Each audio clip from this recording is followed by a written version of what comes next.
What's up, YouTube? Welcome back to the channel. Thank you for joining me. Today we are going to be watching the comical world of the 287 worst game reviews ever. That is a long-ass title.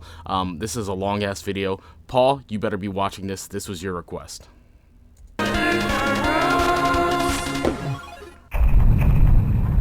Oh, you're a great-looking bathroom. We just need one more thing to tie the room together. Perfect. Hang on. In Animal Crossing, there's a urinal. Okay. Game theory. My villager has a wang. I think I've been playing too many Gens. Can I go outside yet? Oh, yeah. The world is still bricks. Well, if I have to be stuck indoors for another 3 years, I might as well catch up on my online video viewing. But what to look at? I mean, have you ever stepped back for a second and realized how gargantuan the internet is, without even considering the size of the deep web? With such a canyon of content available to watch all over the internet. Like, it was cheap comedy, like reaction humor, but it was very well placed. Where does one start when they're looking for something new? Me? I look around on Twitter for those accounts dedicated to posting nothing but out-of-context clips. If I see some clips from things I've never seen before and they pique my interest,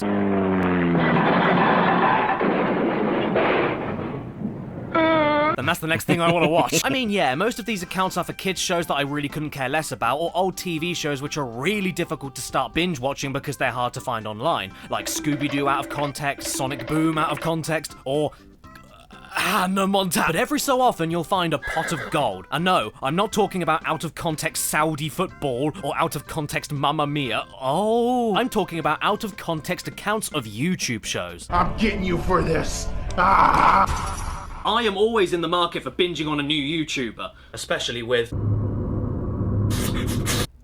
That jacket's pretty dope.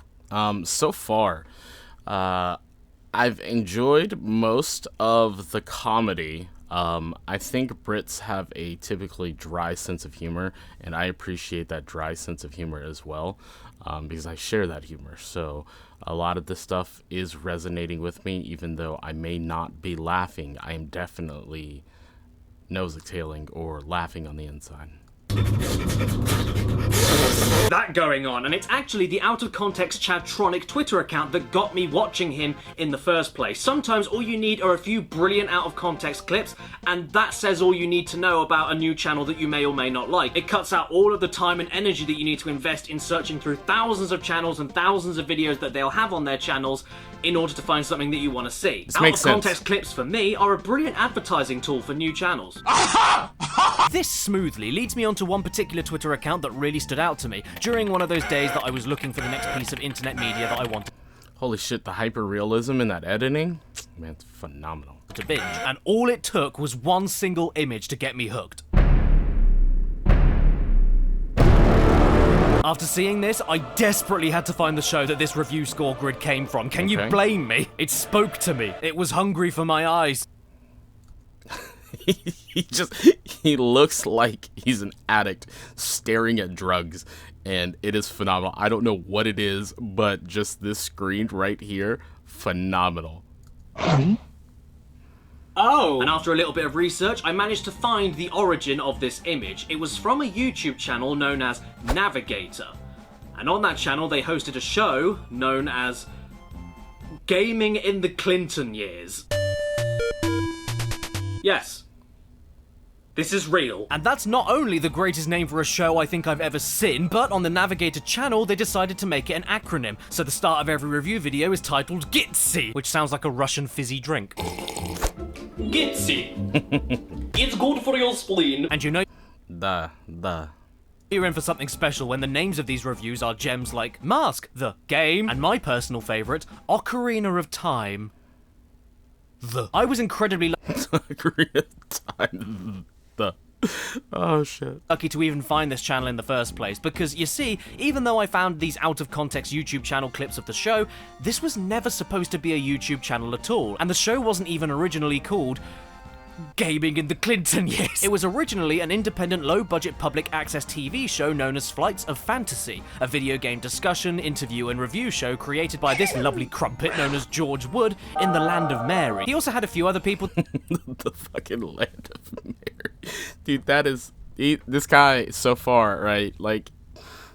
I'm meshing so well with his sense of humor. This is awesome. That sometimes did reviews, but those ones The basic strategy for dogfighting is an attack from behind. aren't very good. The reviews that George himself presented all throughout the 90s have become slightly infamous for being some of the worst of all time. Not necessarily for the opinions he had, Super Mario World 2 is far better than the less than pleasing Super Mario World. sometimes, but I wonder if this was like an early G4 TV. So yeah, or X-Play, an early X-Play. for the schizophrenic writing that changes the subject every 5 seconds, tons of completely false statements. Oh shit, that game right here, this one on screen, 1080 was the shit. Strange line delivery, A ride on a tiger sounds like a lot of fun. Well, it is. the constant contradictions, That is one annoying flaw. So much for realism. Realism is getting boring in video games. the fact that he could rarely finish any single game he reviewed because of how bad he was at playing them, so just used cheat codes to skip to the ending. The following password will get you into the next level in Deathheim. Jokes that fall so flat they make you shrivel up. Music that has a totally cool beat. And extremely questionable comments that make absolutely no sense to anybody. In Tomb Raider 3, create a storyline in which Lara gets breast cancer. What have I become? We guarantee the gaming world would be shocked, stunned, and moved at the effort to make Lara's character more meaningful. You know that Lara Croft? The millionaire explorer with handguns and a mysterious family history? I know how to make her character more meaningful. Breast cancer. Give her a tumour! The Navigator YouTube channel stands for the National Academy of Video Game Trade Reviewers, which is really bloody stretching it for an acronym. And all they did was archive all of the individual game reviews that were a part of the original TV show and re-upload them under the new title of, Gaming in the Clip. If it weren't for this channel, then all of the reviews George Wood aired while wearing his PJs would be completely lost media. And I'm glad that they aren't lost, because these reviews Mario Kart 64 is fun to play, except when you're losing. are a sight to behold. Look, Mario Kart when you're losing is the most fun because you get the blue shell and that you just know you're going down. It doesn't matter, but you're also taking the first person with you. So that's really all that matters, is ruining someone else's day at that point. Very interesting. All you need to know about how great these reviews are is that they were originally from a show called Flights of Fantasy and then got renamed to Gaming in the Clinton Years. Why that name? Why that logo? What has Billy Big Boy Clinton got to do with anything video game related? Did he endorse this show personally? Was this some kind of weird propaganda? Why is his face used as the logo for a video game show? What These the are hell all could be important next? questions, to be honest. Washing in the Lincoln years? Add, cut this, cut this, cut this, cut this, cut this. And what about that pricky little theme song? I don't know if it's an original or if it's from a game or something, but god damn it, it matches the absurdity of the title card perfectly. Is that Battletoads? What? This cannot be a word. Oh, maybe the person giving it was a worse review, but Banjo-Kazooie? Come on, that's a classic. Just think for a second. You're making a game review show. You name it Gaming in the Clinton Years. You plaster William's smirk staring right at you, and then include the most simplistic yet ominous 8-bit tune of all time that gives the impression of Clinton stalking you. And the title of this video today isn't lying to you. When I said I was looking for my next binge watch, I meant it. Which is why I plonked my ass down, got comfortable, and forgot I needed to wash that super glue off my pants as I watched two... Oh no, he's gonna be glued to his couch. What's gonna happen?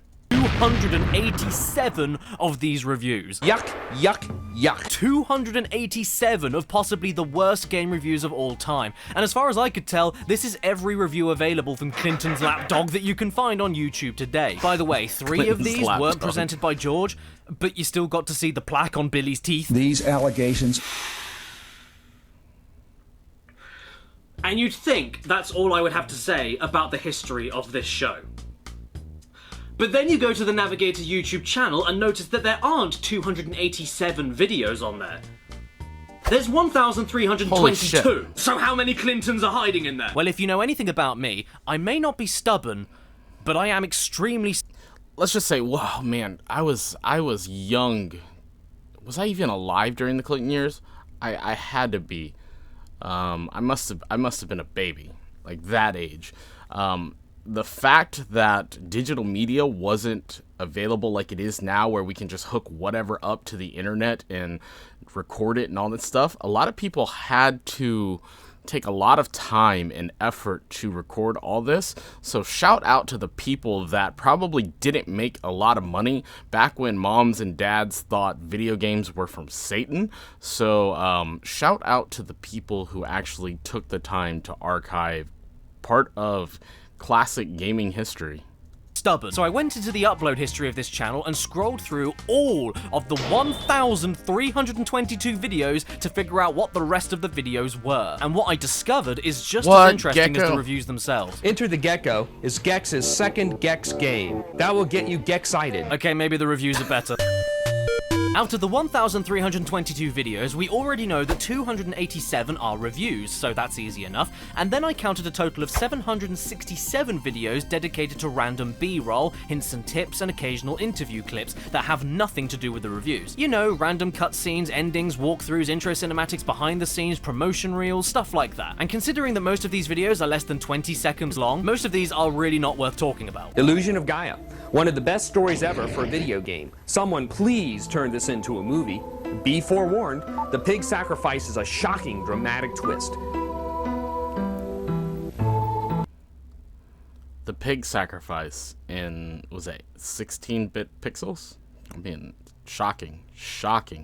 No joke, that's the whole video. The more lines you make, the more points and surprises will come your way. Wait, you get surprised when you play Tetris. What's there to be surprised about? Oh my god, it's a block! I've never seen one of them before! I mean, there's even one video here titled Metal Gear Solid Psycho Mantis, and with it being a walkthrough video, you'd think that it would give you hints and tips to finding and beating Psycho Mantis, right? No! What are you?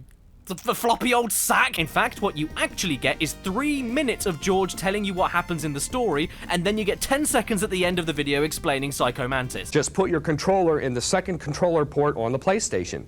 If you do this, he'll go down easily. That's it, that's all he says, in a video titled Metal Gear Solid.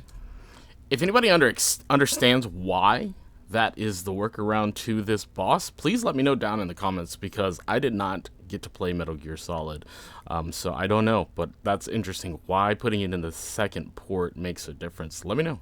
Psycho Mantis. And the gameplay on display here is quite frankly embarrassing.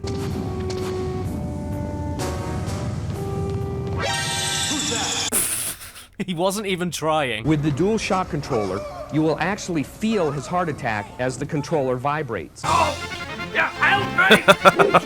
Call an ambulance! What's wrong? What's wrong? Oh, the controller's false alarm. It was just my controller shaking. Oh, good.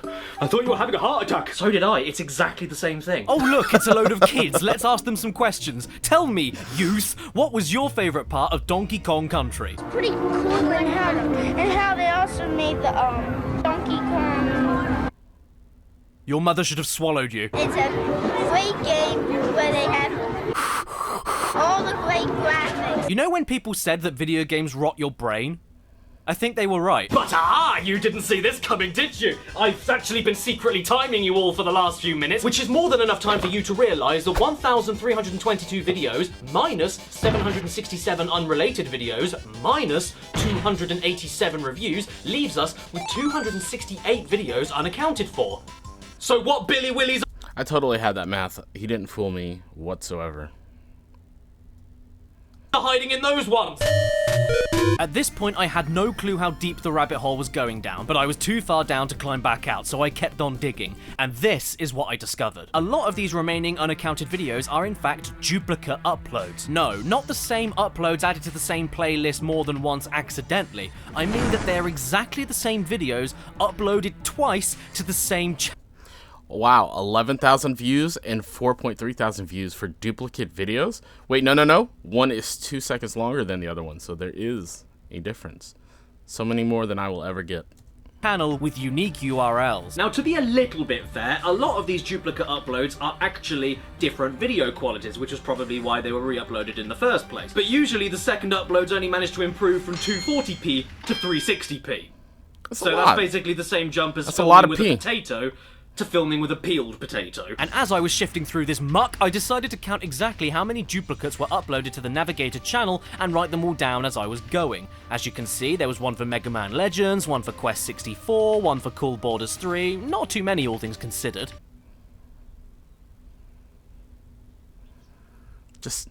Real quick, like, what on earth inspires you to be able to do all this work for this? And then I found more.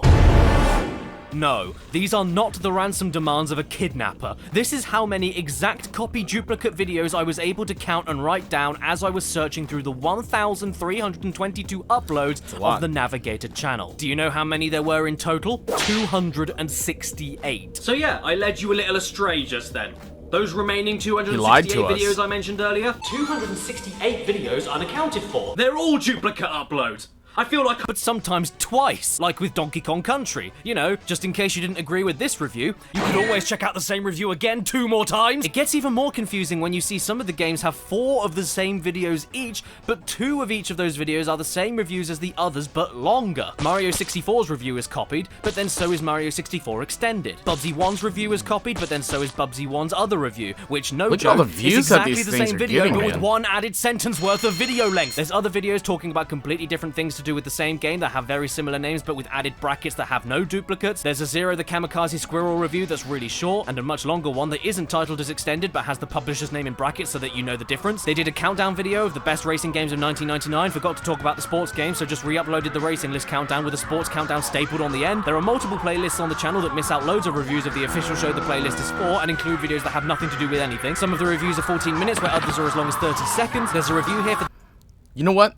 Shout out to this guy's editor, and if he is doing the editing himself, shout out to you, sir, because you are simultaneously building anticipation while having all these multiple aspects going on. That takes a lot of time in editing, so shout out to whoever edits your videos.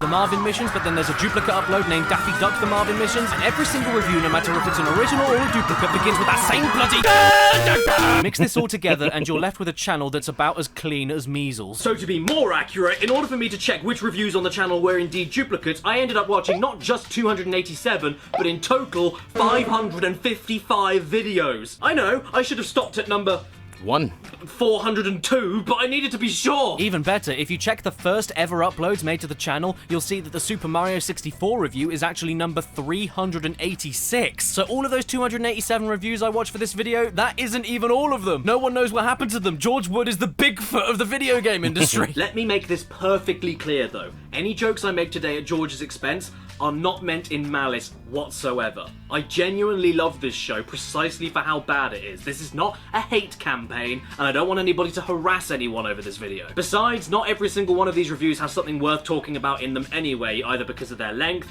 because nothing funny happens in them, or because they're just not that very interesting. But plenty of these are gold. Watch this cool effect.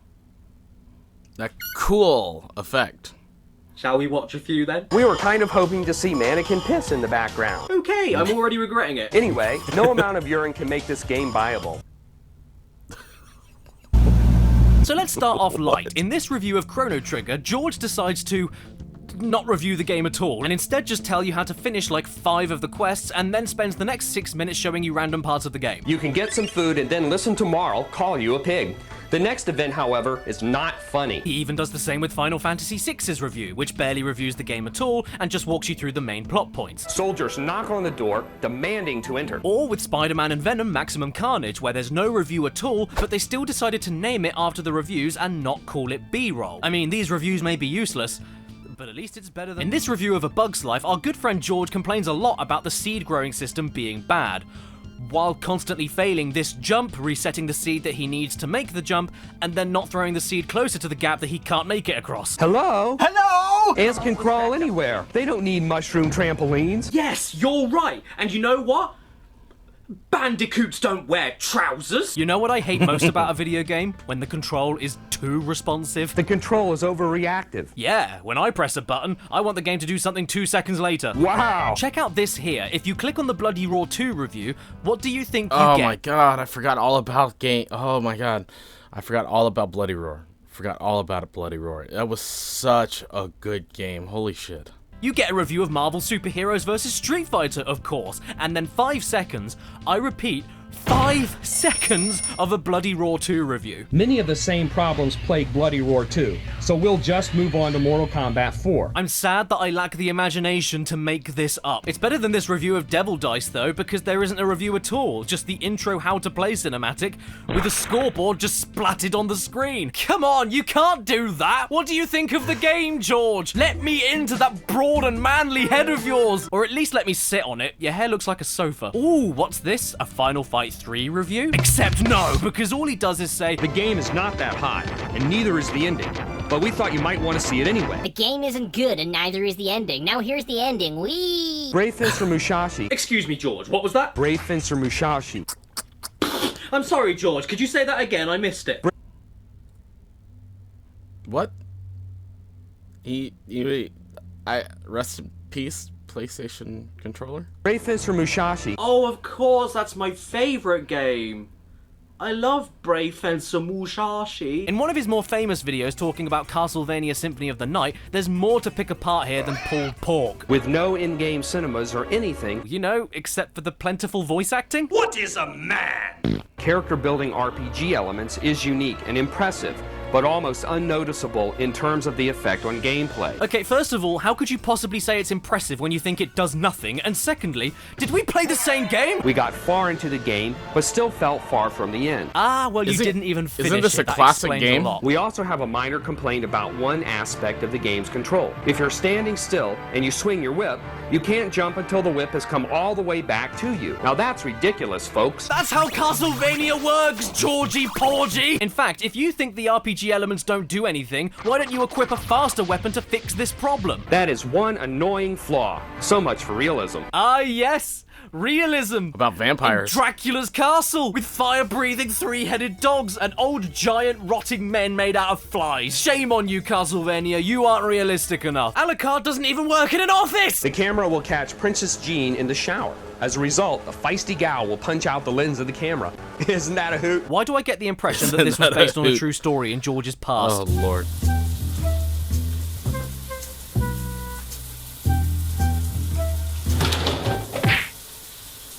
Isn't that a hoot? Can I also bring it?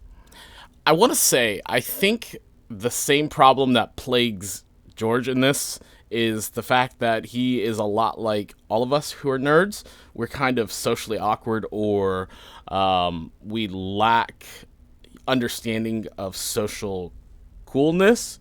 I think it's just gotten better in the modern times because we can actually see how cringy we are on YouTube, on TikTok, all this place. So it's more, the information's more available, so we're able to not be so cringy. But some people, man, they're just cringy. So good luck. Attention to the fact that there are 2 Earthbound reviews that aren't technically duplicates, but one of them they did completely wrong, so just kept that one up and then uploaded a correct one. Seriously, on the first upload, the audio just cuts out completely after George says, Burger Shop! Arcade. Burger Shop. And they left this upload as it was. Navigator, I love you. No one buys a game specifically for multiplayer options. Well, Gran Turismo Golden- wouldn't be the flop that it is. Golden Eye was the Well, best We're all for good multiplayer stories, game for Nintendo but there are 64. some established entities which defy that need. It's like turning Maybe not the Mario best, into a sports but game. it definitely multiplayer Well, shined The in game that would game. be better if we were treated with plot development. have you ever played a Mario game before? Now, if you've been watching this video so far, I'm sure that you've all noticed the garbage picture quality of these videos. But to be fair, this is something that cannot be helped. You know, it's like paying your taxes. Unless you avoid them. Not only was this content some of the earliest of its kind, but this was back in the 90s, so you can't really help that everything looks like burned pastry. The surprising challenge, even on Child's Play, makes this game too hard for the tots, but perfect for the pros. But I do think they could have done a lot better with the sound mixing. So he embarks on a mission to collect as many yarn balls as possible. If there's Yeah. one thing I love about watching my favorite Yeah. game reviews, it's when the reviewer is trying to talk to me with the music of the You know, game that's kind of like screaming what's at me. happening right now when I'm trying I don't to know about you review guys, this but it review, makes this me wanna review, take and one of it's these what's little going on right now. It's the exact same thing that's happening, so personally, I understand what he's doing. Blasto. Yet another wisecracking hero, like Bubsy, Gex, Toomba. Ah, yes, because Tomba is well known for his constant Oh, wisecracks. that was such a good with all demo that to play. dialogue he doesn't have. Buster Brothers collection for the PlayStation. This blast from the past is, well, not worth busting your butt to get. Get it? No, I don't get it. Please explain. Buster Brothers. Bust your butt? Oh, thank you for that. I was really lost. Even though it's right in front of you. Tisk, tisk, tisk. Tisk, tisk, Tisk, tisk. tisk, tisk. His rants will come in handy on many occasions. Adults will like this brain teaser. And what? Adults will like this brain teaser and what? The Legend of Zelda. Not as good as the original for some unknown reason. You can't just say that. Why is it worse? Tell me, Georgie. Cool, dude. Nah. By the way, can somebody explain the difficulty rating section of the reviews to me? Because I don't get it. Take the Bugs Life review. Okay. 1 second he says, The gameplay is very simple. You might beat the game in one sitting. then in the next breath he says, The frustrating control has you fumbling around. but then the difficulty is rated E. Does this mean an E rank is too easy? Does it mean it's too hard? Does it mean it's unfair? Does it mean it's too imbalanced? Help me, Georg. You Why are would he throw the stupid. mushroom over the wall? You didn't have to be mean. I don't like it. I feel like to say I really hurt my feelings. And how about here in the Armored Core review? All you do is kill enemy robots. That task is usually way too easy, despite the very poor play control. So it's way too easy, and yet you give the difficulty a C? What scale are we working at? We did not review this Okay. title as a game. It's not a game. It's an interactive music experience. Well, if that's the case, then why did you bother rating any of this? There is no Okay. gameplay, so how can the difficulty be rated a B? But with the guide, we were able to beat the game in 1 4-hour sitting without saving. So wait, you give the challenge an A ranking, which I guess means the challenge is high, but how can you say that when you outright admit that you just followed a guide and finished I honestly the game assumed in 4 hours? E was for Georgie, everyone. Porgy, pudding and pie kissed the girls and made them. Cheater video games. We changed our challenge rating of the game to a C, mainly because we beat it unexpectedly.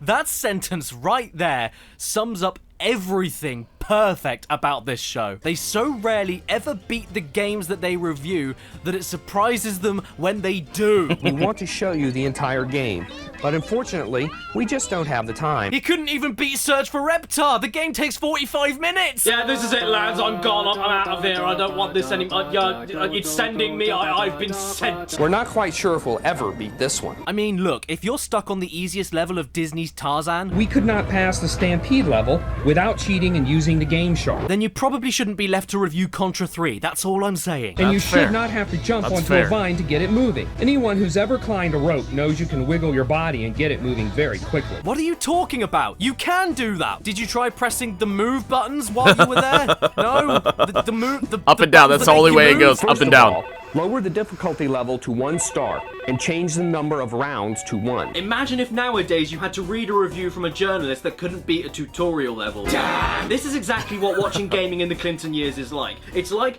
you're But for real though, I couldn't figure out the tutorial in Wild Rift, so I understand. watching a carpenter hammer his thumb repeatedly while complaining about the fact that he didn't buy any nails. I mean, just look at this Johnny. He's right next to the base easiest enemies in Doom 1, and yet doesn't fire back until a good 3 seconds later. And then when playing ODT on PS1, he decides, you know what, I'm just gonna run right off the edge of the cliff and blame the game for it. Falling off cliffs is rather easy when the camera doesn't show them to you in time. Did George play all of his games blindfolded? It is unknown whether the actual gameplay is more like It was right there.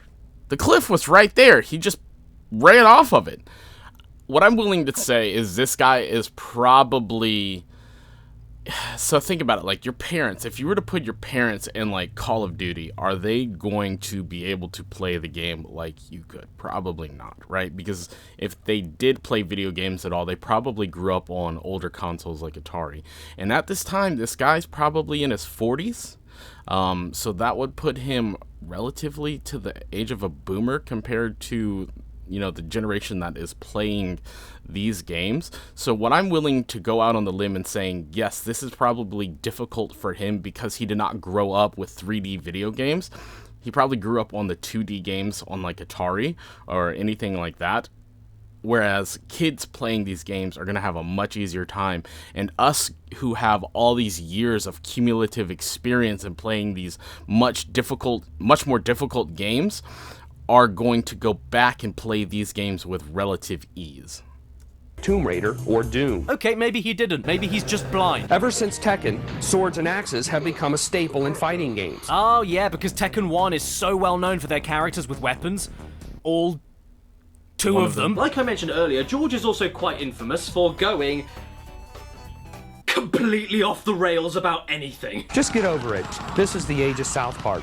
We don't like South Park, but we do like Resident Evil 2. Like in this review of All-Star Baseball 99, where he gets quite irate about the names of one of the stadiums. Why does every game, with the exception of Ken Griffey Baseball for the N64, Ken Griffey list the Baseball Baltimore was so Orioles good. Stadium as Baltimore Stadium? They have the correct name, so what's the deal? Are the Orioles so pig-headed about the use of Oriole Park at Camden Yards that they only let Nintendo use the name? That really stinks. I mean, I don't know what he's talking about. Maybe it's very serious and political, but come on, dude, I'm not gonna boycott a video game because the name of a baseball stadium isn't correct. The Orioles have the sun on the top of the scoreboard. Instead, this game has an imitation, El Sol. Another title, Griffey Baseball, has the sun. Okay, well, now I'm boycotting it. We had a lot of fun creating 3 fat black ladies fighting 1 skinny white turd.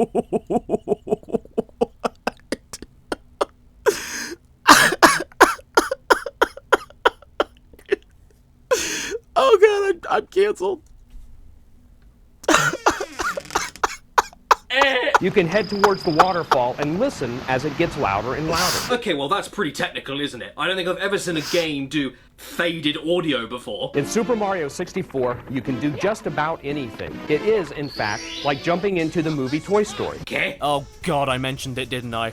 The Toy Story review. This is one of the more popular ones on the channel, and for good reason. It's completely psychotic. When you pop I'm still thinking about the wrestling game. I'm sorry, I have no idea what happened in this video from then. I'm still, oh my god. in this game, the first thing you notice is the poor edging on Woody. Oh yeah?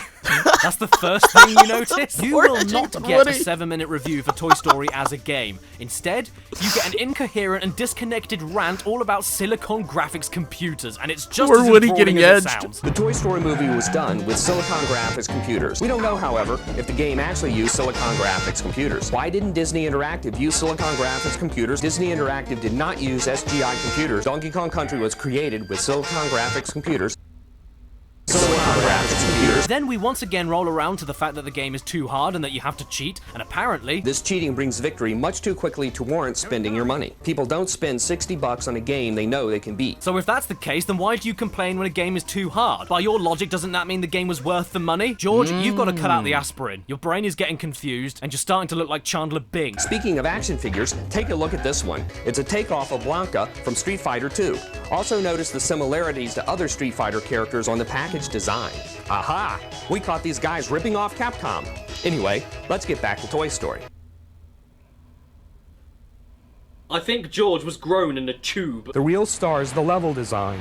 Laura would have nothing to do but inflate herself. Speaking of inflation, in his Pandemonium 2 review, he even goes completely off on one about Nikki's chest size, and it's glorious. She's much more, well, endowed. I wonder if there's a limit to the size of those things. I guess there's no limit to the imagination. The knobs in question are noticeably bigger. The game itself depicts your character too small to see anything major. What are you on? And could you give me some, please? Because I want whatever makes you give Cool Spot nearly a 10 out of 10. Play it loud and stereo, dude. Oh boy, what do you think he'll say about the Virtual Boy? I bet he tears this thing a new one. Go on then. Red Alarm is the best Virtual Boy game there is. Red Alarm is a 3D flight game that mesmerizes all who play it. Oh, come on, man. I forgot about Look this. at this. Holy crap, You I think can I had like one of it these. if you want, but this is objectively terrible. It's a load of transparent lines. The depth of the 3D graphics is outstanding. You will perceive real distances. How could you possibly perceive any kind of depth with no textures? How are you seeing depth? Are you a being of corporeal form? What does George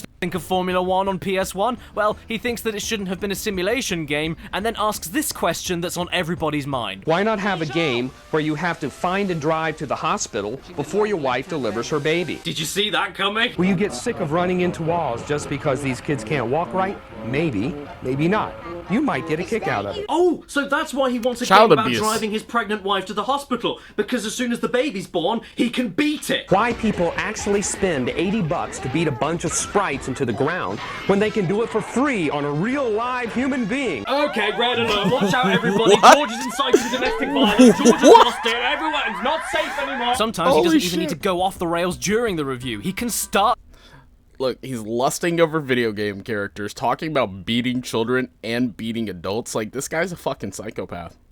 The review totally off his nut, like with the Final Fantasy VIII review when he starts the entire thing off by saying, I hope one of the lovers dies. Or in the Star Fox video where he starts off saying, Andross will be by far the most awesome villain you'll ever encounter in any video game.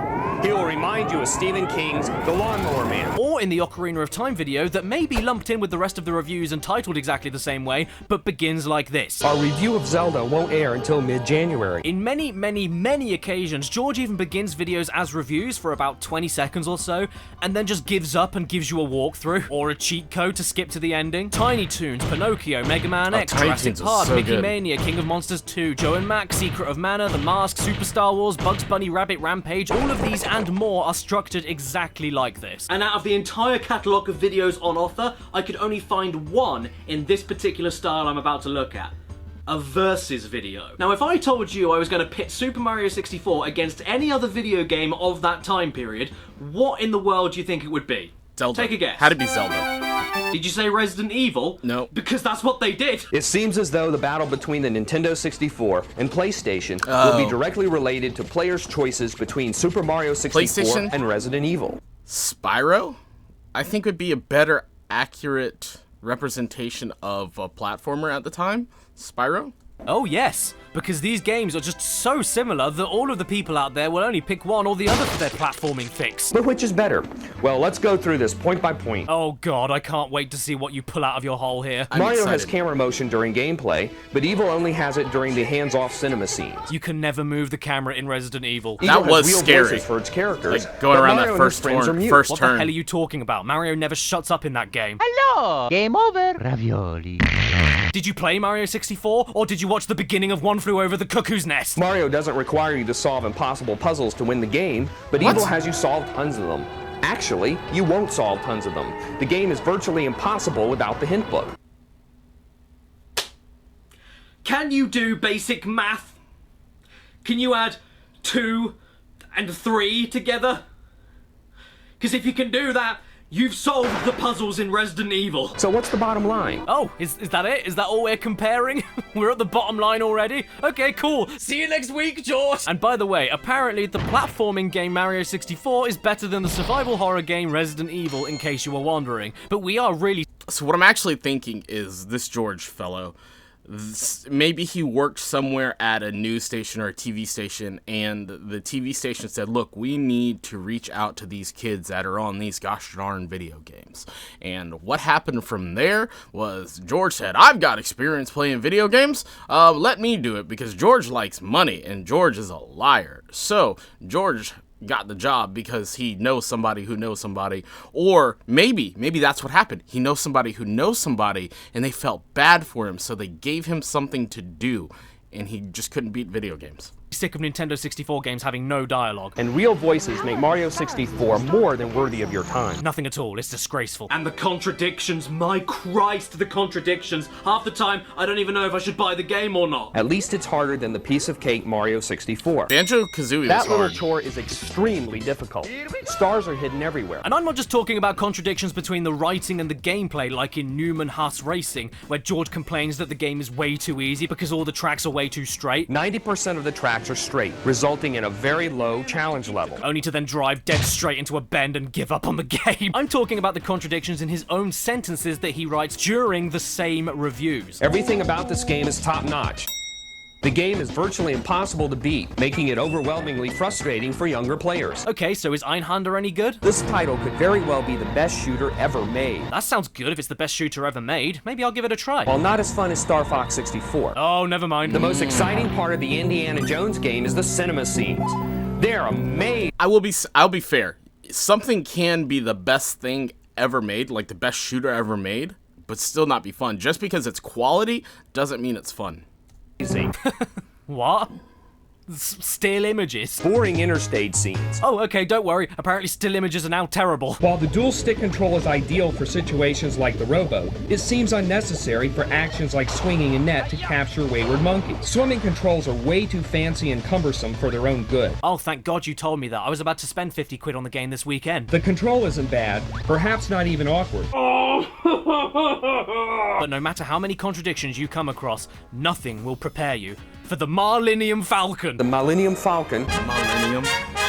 Okay. Or when gaming in the Clinton years believes in an opinion so strongly that they stick to it despite all of the backlash, and then have to make another video addressing the angry fans, such as what they did with Final Fantasy VII. The original review they did of the game is, to be honest, quite tame, especially considering how beloved that game was when it first came out. They basically say that the game from a design standpoint is exactly the same as the previous ones, that the story isn't massively engaging, and that the sound and music aren't very good. All fine opinions. Correct me if I'm wrong. When anybody references Final Fantasy VII, or Final Fantasy genre, they are talking about Final Fantasy VII.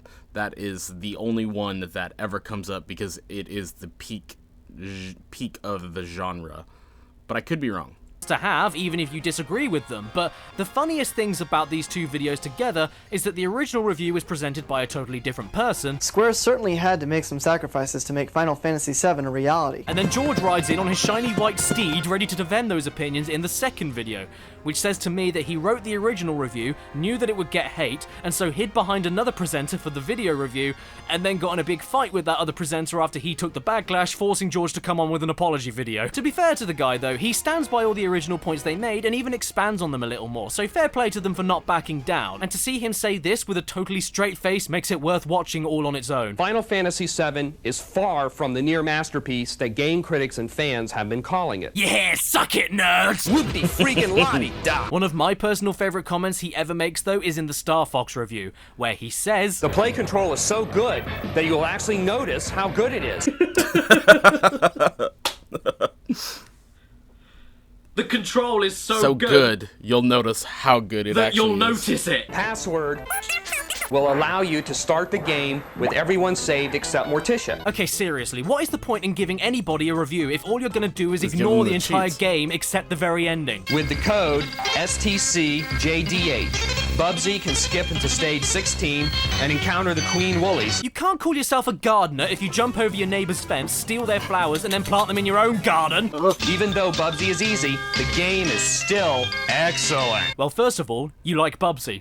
And second of all, of course the game is easy, because you tried the first level, died over and over again, and then skipped to the final one. Is this person real? The Addams family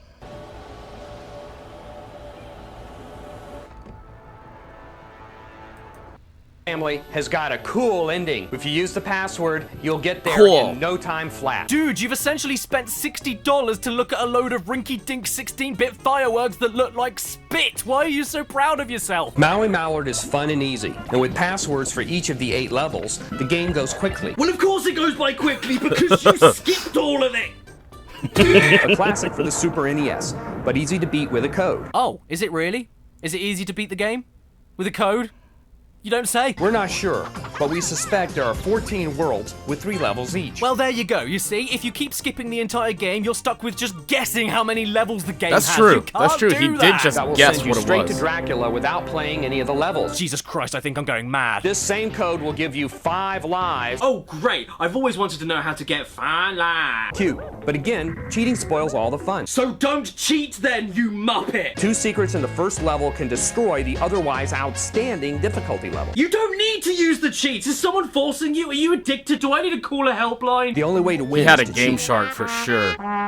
And when it comes to this marathon video of quick Super Nintendo game reviews that he does, my god, the cheating comments are so plentiful it's borderline a parody video. I actually don't know if this was a joke or not. You can cheat to see all the endings, a breeze to beat, but only if you cheat. You can win fairly easily by cheating. Beating the game is a piece of cake with the hints. Expect to win only with major cheating. Really hard to beat without the codes. Hard to beat even with codes. You've got to cheat to I win. wonder what And the on occasion, ratings are if he for doesn't this. decide to skip the entire game he's reviewing, he'll just use demo footage from the boot up screen because he can't play Spot Goes Hollywood or give such useful hints like, To succeed in this battle, battle, you must avoid the boss effectively and hit him many times. Gee, thanks! I didn't realize I was supposed to What hit game the is this? boss and not get hit by the boss. Bad players will think to play control is poor, while good players will think to play control is good. Gee, thanks! I didn't realize I had to learn the controls before I got good at the controls. The key to success is to reload anytime you're not shooting. Gee, thanks! I didn't realize you had to reload your gun to get more bullets. Doom it. Press triangle to capture the cubes, press triangle to capture the cubes, press triangle to capture the cubes, press triangle to capture... Whoa! The small team at Gaming in the Clinton years even tried their hand at adding their own voices to some video games cutscenes to show us just how funny they were. 5 seconds till self-destruct.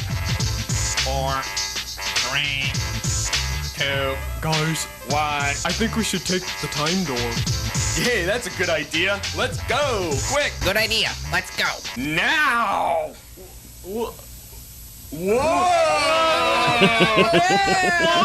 And speaking of being funny, yeah, we've seen a lot of the jokes that these guys tried to execute throughout these near 300 reviews. I'm starting to get the heebie-jeebies. And where I do indeed understand that comedy is subjective, You know how we love lame humor. I personally found myself laughing at every single one of them. The bugs are bugging him, which is ironic because the bugs are bugging a bug. But not for the reasons they want. A trapdoor opens up and I'm thrust into the depths of the basement of this old, disgusting, roach-infested building.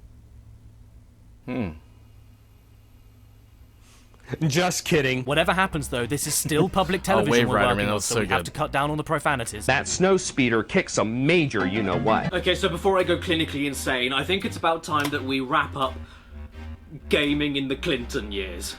And boy, what a trip that was. I won't lie, shifting through the mud of over 1,300 videos to pick out 287, but then watching 555 in total to make sure that the copies were actually copies, yeah, that was brain melting, but I hope you got a laugh out of it, because I sure did. And again, do not harass anybody over this. This video is not a hate campaign, because let's be honest, the more hate you send towards people He must like have really this, been in the lockdown less to that go we'll through all see of that. it in the future. Cringeworthy or not, let people express themselves, because otherwise you won't have anything to cringe at, will you? Namco Museum Volume 5 does include a kinky, kinda cool gallery. Did George just let slip that he thinks the Pac-Man Museum is kinky? Well, I mean, to be fair, Miss Pac-Man. As far as George Wood himself goes though, well, I don't know what he's up to. The dude has basically no internet footprint, and now he looks like Conan O'Brien on bath salts. There's a few relatively recent interview videos floating around, and the Navigator channel tried doing this weird alternate reality game thing related to him, but I don't have a clue what any of it's about, something to do with HD editions of full episodes of Gaming in the Clinton years, I'm not sure. But then again, just like George Wood's fantastic reviews, I don't want to be sure. Demon's Crest, easy to beat. Or is it? I want to be left in the dark. I want to be confused, because it's more fun that way, and it makes this show seem all the more like a lost episode creepypasta that aired on TV, scared everyone, and then disappeared forever. Did George Wood even exist? Is he real? The lack of chasmic jumps. Chasmic may not be a real word, but it should be. Your guess is as good as mine. And before I go, I'm going to show to you now, in its entirety, the best review on this channel. Enjoy. Okay, this is it. This is it, boys. This is what we've been waiting for.